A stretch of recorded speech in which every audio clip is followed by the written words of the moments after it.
Hello, this is one of my favorite chicken marinades because I can use it in so many different ways.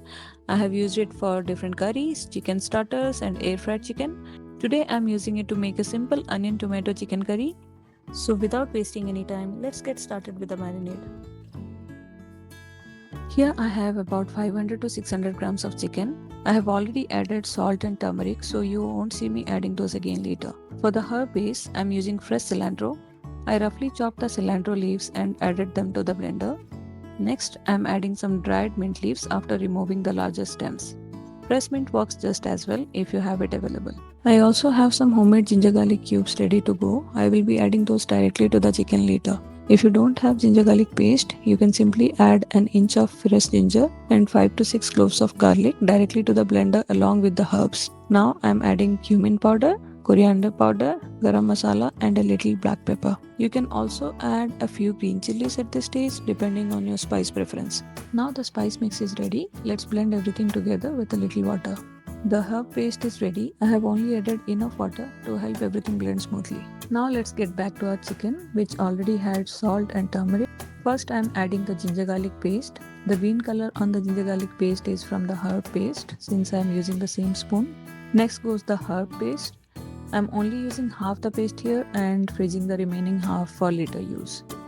Finally, I'm adding about 2 tablespoons of yogurt.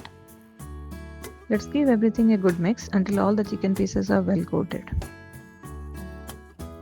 At this point, the marinade is ready. If you are planning to make a dry version, such as air fried or grilled chicken, you can also add a little lemon juice and mustard oil at this stage. Now it's going into the refrigerator for at least 2 hours. Let's put that marinade to work and make a simple chicken curry.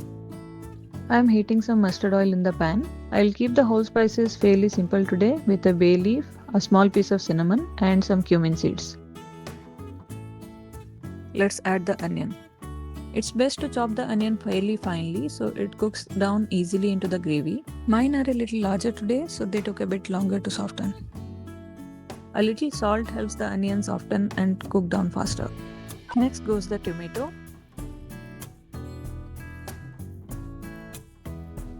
Now it's just a matter of giving everything time to soften and break down into the base of the curry.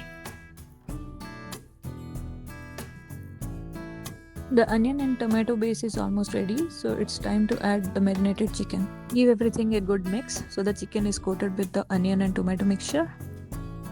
I'm using chicken thighs today because they stay juicy during cooking and are a little easier for my daughter to chew, but this marinade works well with any cut of chicken. As the chicken cooks, it releases some of its own moisture. I let it cook for a while so the flavors can come together. Once the chicken is partially cooked, I add water to create the gravy. I usually add a little extra water because the curry thickens quite a bit after refrigeration. Now it's just a matter of letting everything simmer until the chicken is tender and the flavors come together into a smooth, flavorful gravy.